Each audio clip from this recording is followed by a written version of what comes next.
5 incredible stories of lone survivors in plane crashes. Airline accidents are among the deadliest tragedies because the death toll is usually high and the survival rate is generally slim. So coming out alive from the rubble of a plane crash is a miraculous story worth celebrating, like these lone survivors who beat the odds and live to tell the tale.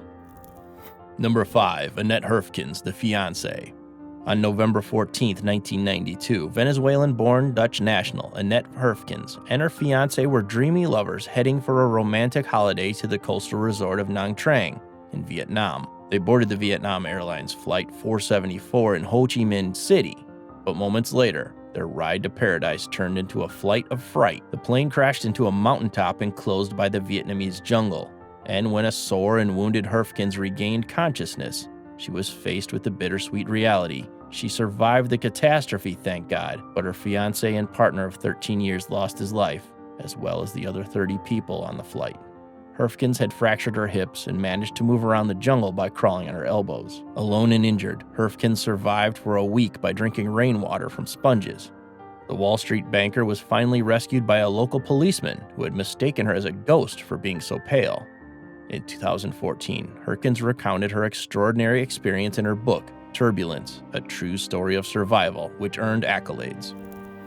Number 4. George Lamson Jr., the Seeker.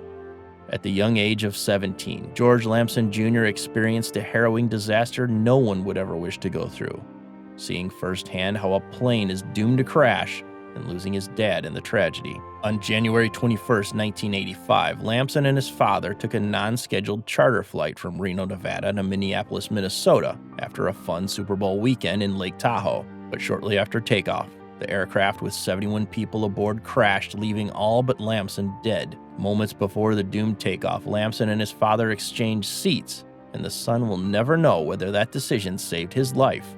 As the plane was about to crash, Lamson made a pact with God that if he survived, he would work to do good and help others who had the same fate as himself. Since that unfortunate incident, Lamson has been reaching out to other soul survivors. According to him, it has helped me expand my understanding of what happened to me. It has also helped me to be of some help to my fellow soul survivors. Number 3. James Polehinke, the co-pilot. There have been plane accidents caused by pilot error, and such was the ill-fated case of Comair Flight 5191 on August 27, 2006. Supposedly flying from Kentucky to Georgia, the aircraft was assigned to take off from the airport's runway 22, but it used runway 26 instead, which is too short for a safe takeoff, so the plane overran and crashed way past the runway's end. It was the aircraft's Captain Jeffrey Clay who taxied onto runway 26 and turned over the controls to First Officer James Polehinke for takeoff. All 47 passengers and 2 of the 3 crew members died instantly. Ironically, the sole survivor was the person flying the doomed plane himself, Polehinke. He suffered multiple broken bones, a collapsed lung, severe bleeding, and a badly damaged left leg that had to be amputated. It was later determined by doctors that he had suffered brain damage and had no memory of the catastrophe. My first concern was the passengers that were my responsibility that day. But in 2012, Polehinke spoke for the first time about the crash in a documentary entitled Soul Survivor, which gave the victims' families an understanding of Polehinke's own travails. Number 2. Cecelia Cichan Crocker, the Toddler.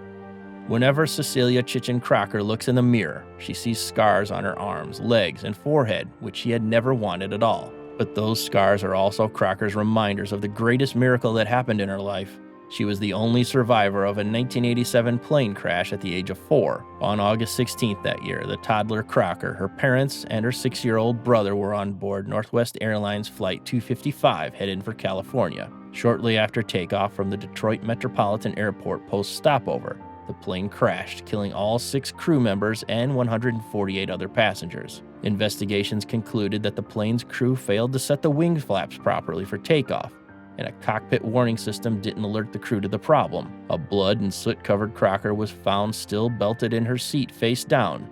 The baby Cecelia sustained severe burns and fractures to her skull, collarbone, and left leg. She was in critical condition when brought to the hospital, but managed to recover and was raised by her aunt and uncle in Alabama. Number 1. Bahia Bakari, the Miracle Girl. Excitement-filled 13-year-old French girl Bahia Bakari, as she and her mom Aziza were bound for a summer vacation in Grande Comore, a neighboring island of Madagascar. They left Paris, France on board Yamenia Flight 626 on June 30th, 2009. But a few minutes before its final destination, the jet horribly plunged and broke apart as it hit the Indian Ocean. Bakari was ejected from the plane as it crashed and found herself floating alone in the midst of the debris. Without a life vest and barely able to swim, Bakari floated in rough waters for 9 hours by hanging on for dear life onto a piece of aircraft wreckage. She was saved by one of the sailors of a private ship, brought to a local hospital, and flown to Paris the following day for treatment of her fractured collarbone and pelvis, burns, and facial injuries. It was during hospital confinement that Bakari realized she was the lone survivor, while 152 others, including her mom, perished. Because of this, the world press dubbed Bakari as the Miracle Girl.